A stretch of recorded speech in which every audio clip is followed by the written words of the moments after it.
Sino ba si Miss MK before maging founder ng Queen Boss Society? Siguro I must say that I'm a young dreamer. At the age of 15 years old, I started working as a promo girl.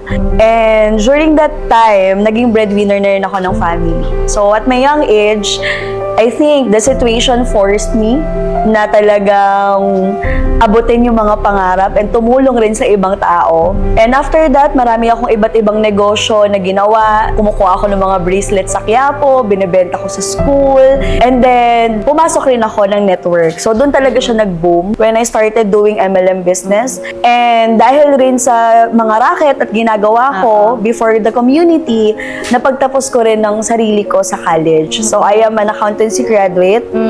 And doon na nagsimula. Hindi na ako nag-work after ko makagraduate. Tinuloy ko na lang din talaga yung pagnenegosyo. And then, yun ako before being a founder of Queen Boss Society. So, kailan ba na-establish ang Queen Boss Society? Nagsimula siya, sobrang nakakatuwa dahil during the pandemic. Oo. During 2020, imagine, marami sa atin yung natakot, marami sa atin yung halos mawala na ng pag-asa ng pandemic. Pero kaming mag-asawa, hindi lang naman ako yung nag-start ng QBS.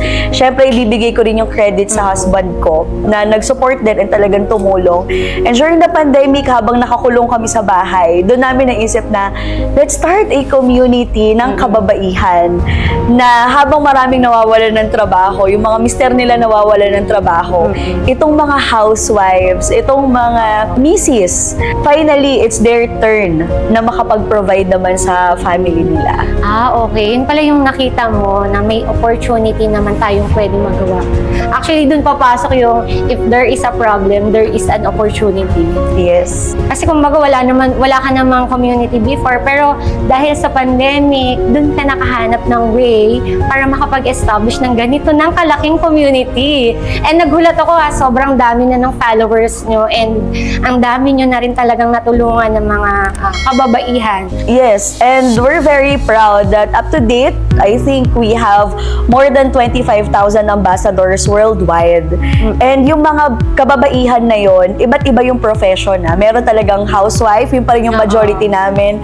Single moms, meron kaming mga students, we have professionals like doctors, lawyers, may mga accountants rin kami. So, from different walks of life, pero lahat nagkaisa for a mission to transform lives and empower more women. Nakakatuwa kasi worldwide na pala ang Queen Boss Society, and that's the power of the internet. Yes. So, 99% ng mga ambassadors natin, hindi ko talaga kilala at hindi kami magkakilala. Pero just because of the power of social media, nagkaroon talaga ng connection. And doon talaga yung attraction. You really attract those people who are still looking for an opportunity at the same time, who really wanted to chase their dreams.